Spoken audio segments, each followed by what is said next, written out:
Ahoy there, Mythgard fans! I'm Dead Broke Nerd, and I'm really excited to be doing a Mythgard video here. This is going to be my first gameplay video to go up on the YouTube, and I'm really excited. I've been absolutely loving Mythgard, been working it into my stream schedule as well. That's how much I'm enjoying playing this game. And on Monday, I was sitting at my computer and I said, you know what, I'm gonna stream Mythgard today. I'm feeling like playing Mythgard, and I queued up this weekly featured deck. This is one of the coolest things about Mythgard. Several people have already made videos on it. I'm not going to go into the details too much, but I'm just going to remind everyone that one of the best ways to learn this card game is by checking out these two decks with an F. That means that they are the featured decks. They're designed by community members, and they rotate every Monday and Friday. Now, when I sat down Monday to play, I didn't know what decks I'd gotten. I'd been playing with some of the ones that I got on Friday and played over the weekend. And so I was like, well, hey, let's check these out. I played both of them, and I got really attached to this one. So the first deck that I think I've done really well with, I've only lost a single game with this. I think I'm like, I don't know, 10-1, 11-1, maybe more. This thing is really fun. It is Envesy's Blood Moon Battalion, so props to Envesy. I've never met you, but I am a fan now because this deck is a blast, and I'm going to show it to you guys, and then of course play a couple games with it, and we'll see how we do. So this deck is really cool. It is a red and orange deck, and what it tries to do is it feels like, and I can't speak for the creator, but it definitely feels like it plays somewhat mid-rangey, right? So you kind of have a slower start than a lot of decks that want to be very aggressive, okay? You do have the eager recruits, but that's simply because they're such great value. They're good blockers. They give you a cheap way to slow down enemy aggression and get things out in front and in the way of scary creatures, right? You've got the ghouls at 2, but besides that, the Fire Song Prodigy, you have it at 2, but that's a gold as well, right? Or that's they're rares. The gold is rare. Those are rares as well. So you can't really rely on getting those out. But you've got lots of great 3-drops between the Parsa Regulars and the Serendipity Efreet. And then as you get into the 4s and on, you're going to start seeing there's a lot of resource extension with Parry at the Gates. It feels like one of the best 4s in the game. You also have some great powerful mythics like Scion of Pride. You have the... where is it at?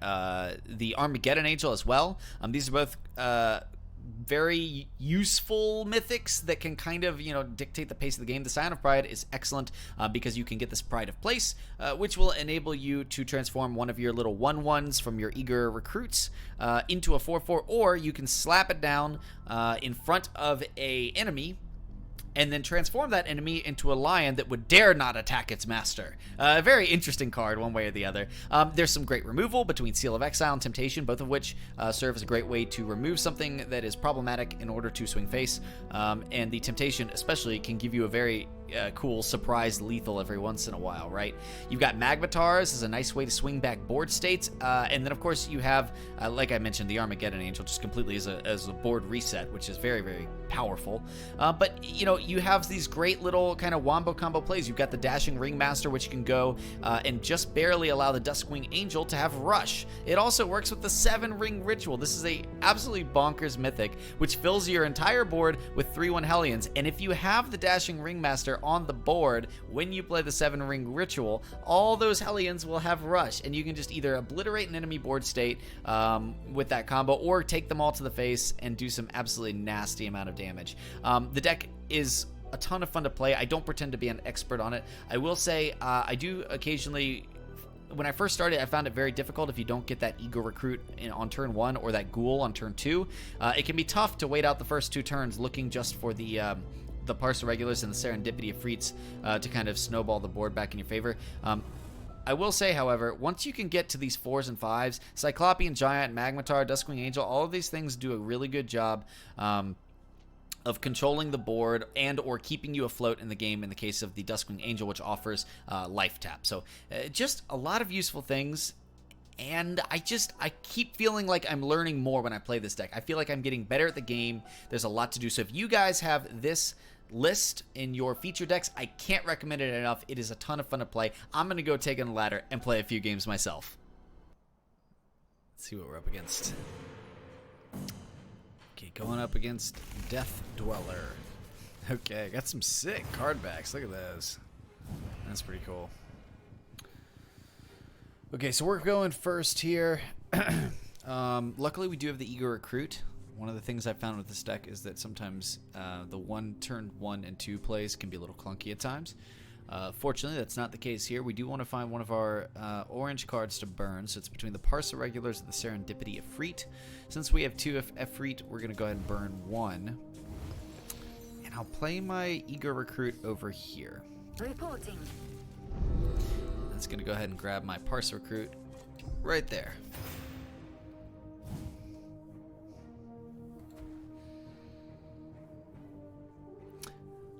Okay, so my opponent is on the Rainbow's End and is running Infuse. So this must indicate that there's definitely some enchantments going to be flying around. There is a Cairn Hinge to get things kicked off. Okay, so that gives the occupying minion +1/+1. Alright, so next turn, on turn 3, we're going to want to be able to play one of our 2 3-drops here. The Parsa Regulars does have a 2 orange gem requirement, which means if we want to play this, we're going to have to burn another orange card. But for now, since we don't have to make that decision yet on which one to burn, I'm going to go ahead and burn Acre Feast. It requires 3 red gems. It's not going to be useful at this point of the game. So we're going to burn that right there. I'm going to run this Eager Recruit in, and then I'll go ahead and I'll put a Parsa Recruit down on this end. So we're going to block both sides. I'm not really sure what my opponent's getting at for the moment, so I'm going to kind of wait before doubling down on one side versus the other. At least these will block the majority of lanes. Now, granted, it won't block the Cairn Hinge lane, but it will block one of them. Okay, so now I have to choose between my Serendipity Efreet and my Parsa Regulars. Now, I love the Parsa Regulars to death because of their ability to put more resources into my hand. I mean, the Eager Recruits coming into the hand are very, very, very good. But the Serendipity Efreet, on the other hand, does allow me to look at my deck and kind of construct it how I want for future turns. I think I'm going to go with that, mostly because I don't have to burn this yet. So we're going to go ahead and we're going to burn the Blood Moon. I think that's not going to be super useful right now, because on turn 4 we're going to go Giant, turn 5 we're going to go Duskwing, so we're really not going to play the Parsa for a while. So maybe we burn the Parsa, since we know we're going to go Serendipity into Giant into Duskwing, probably. This may change, this part might change, right? Then maybe we do burn the Parsa. Let's see, on turn 4 we only, yeah, so we're going to burn Parsa. And I'm going to go ahead and I'm going to play the Serendipity Efreet over here in this corner. We're going to just avoid this for now. We're going to choose a card to put back on the top of our deck. I'm going to choose the Fire Song Prodigy because it gives us a little bit of removal. And then we'll pass. That's a little bit of an interesting turn, trying to figure out what to burn. That's one of the cool things about this game that I love so much is like, oh gosh, you really got to plan ahead. You really have to plan ahead with this. Okay. So we got 2 cards. We did get burned for 2. Thanks, Efreet. But I think it's going to be worthwhile. One thing that does hurt here is that we're all... So this has the Alpha Strike, which is kind of rough for us. Mostly because we don't really have a good way of getting rid of it unless we ignite something. And of course, if we ignite, we can't also play the only other cheap card in my hand, which is the Fire Song Prodigy. Now, I can challenge it with a Cyclopean Giant. My other thought is simply, maybe I just go for the face plan. So we go like that. I think I'm going to burn one of my Duskwing Angels. And I'm going to run out the, excuse me, I almost put the wrong one down. The Cyclopean Giant, which if it goes directly across from it, does 7 damage. That's a lot. Cyclopean Giant is actually quite difficult for people to deal with in terms of... I mean, it's basically a 7/6 when used optimally for 4. Lamia's Kiss is going to give Agile and Life Tap, so that does hurt. So that means we're kind of going to be forced to throw an Ignition onto it, against it on our next turn, because it's going to keep healing them. Ooh, we got the Hecate's Wheel. Okay, so this is going to be an Ignition. That just pretty much has to happen. I don't really need to Blood Moon. I do want to burn something here. I can go for the Fire Song Prodigy, but I think for now, I don't... I think the Blood Moon will be useful. I'm gonna just go on a limb and say a Blood Moon will be useful, but Hecate's Will is a direct counter. So I want to go. It's gonna be 7, 8, 9, 10, 14 points of damage. We're gonna go for the kill next turn. That's just it. We're going for the kill next turn.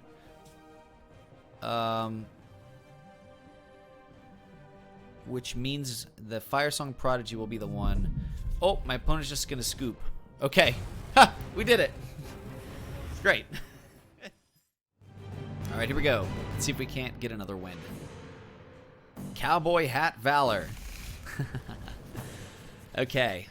So we did get a 1-drop this game. My opponent is on Journey of Souls and immediately burns a Gigantomachia. Okay, so he's on red, and he's probably got a little bit of control because he's going to be able to banish minions with 4 more health. Luckily, that doesn't fit the description of most of my minions, so that's a good burn, but if he gets it later, it's going to be very hard for him to use. I want to burn Temptation first because it's kind of hard to use, and once again, like, I want to get value out of the cards that are going to be easy to implement. For now, I'm going to go Ego Recruit. Do I want to challenge this? I think I'll go ahead and we'll play the slightly slower paced game. I'm going to challenge this Iron Flesh Performer. We're going to get ourselves a Parse Recruit. And this is mostly because we don't have a lot of 2-drops that we're going to be able to play next turn. We have the Parse Recruit, of course. The only 2-drop that we could play right now is a Ghoul. If we pick it up, we don't have it in our hand.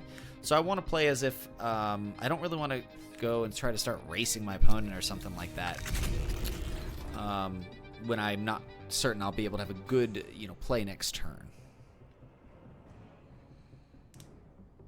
Okay, so that's the Ghost and System's gonna structure my deck how my opponent wants it.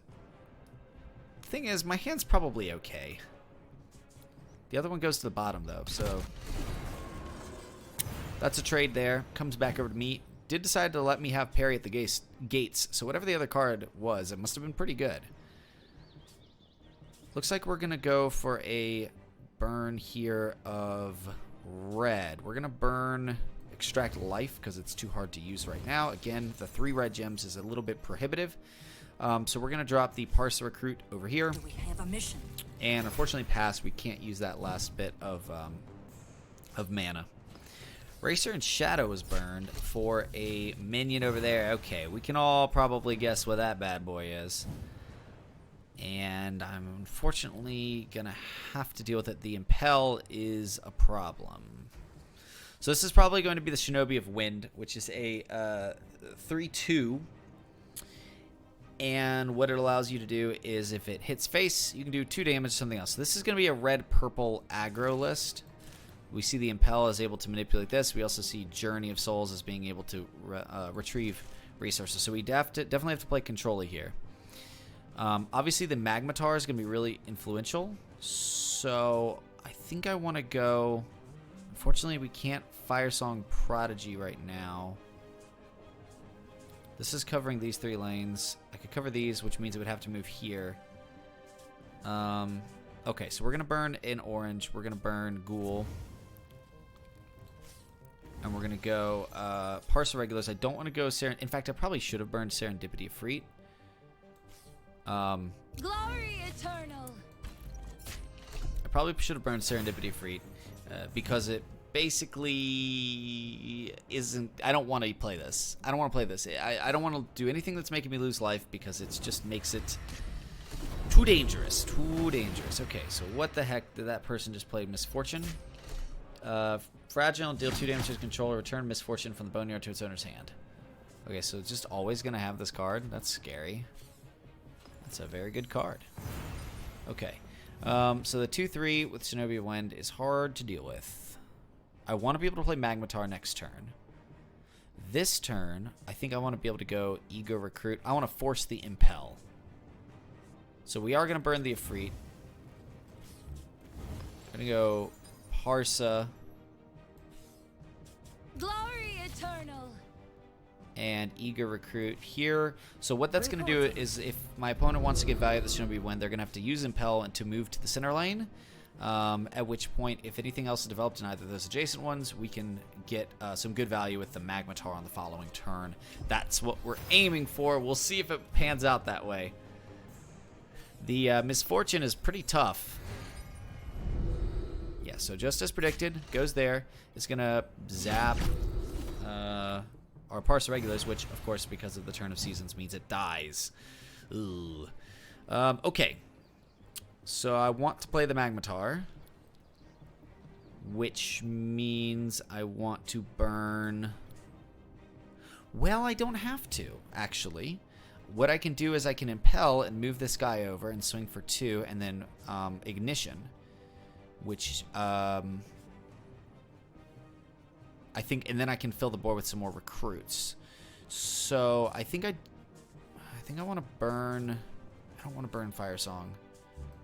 I'm gonna move this.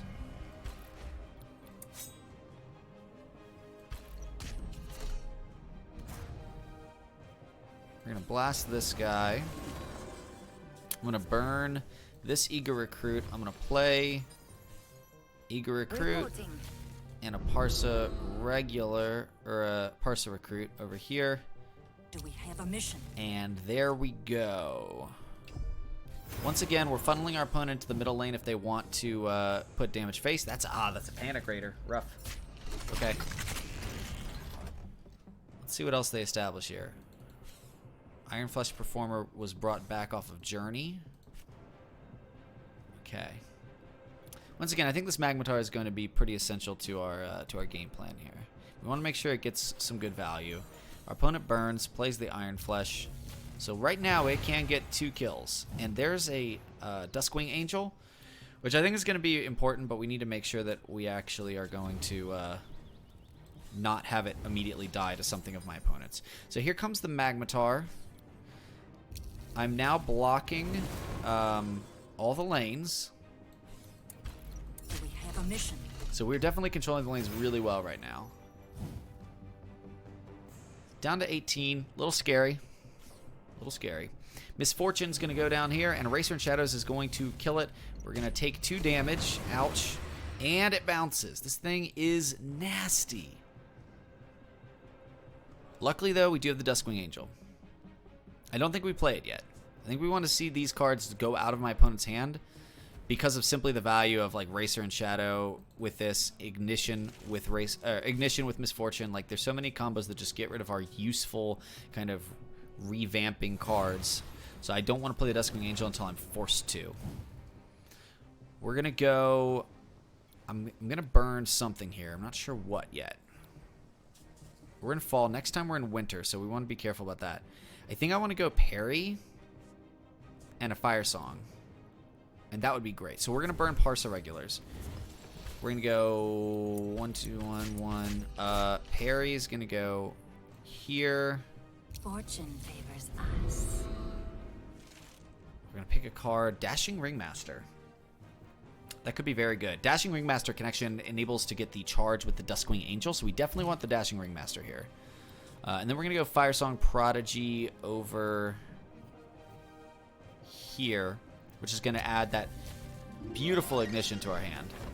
That's very, very relevant for what we want to do. Now, we're not going to be able to do this for 2 more turns because of the fact that we've been burning so many orange gems, which maybe wasn't very smart. Maybe I should have been doing something different there. There's a Magmatar. That's not the end of the world. Okay. We're going to go... We definitely want to burn a red, so we're going to burn this Fire Song. Because, like I said, we really want these two to see play here. So we're going to go Cyclopean Giant to rival this. 2, 1, and then we're going to play the Parsa Regulars as well, which will hopefully box out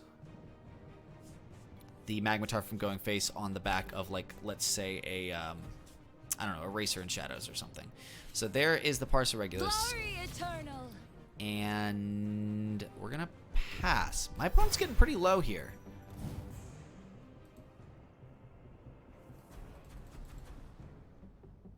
If we can pick up a red card next turn, we can go for this, and this pretty much seals the game for us. If I can get this combo, it pretty much seals the game for us. I just need to not lose before then. And I like my odds here. I do. I'm not saying I'm going to win at all. But I like where our board state's at. You know, I like that my opponent's having a hard time getting some damage face. There's the Panic Raider. That is unfortunate to replenish my opponent's hand. But you take the good with the bad. You know what I mean? Oh, we got a Magmatar. This is great. Okay, we're going to go for it. So we go burn the Magmatar, which feels weird saying. We go Ringmaster. Duskwing. Lie still. My opponent's down to 2, and Ignition next turn will seal the deal. Here's for hoping we can do it.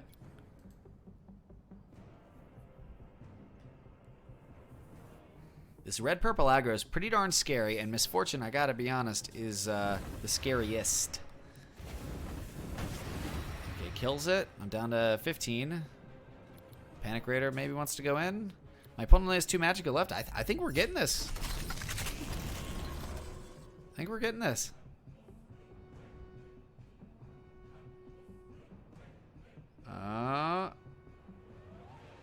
Waiting on the answer.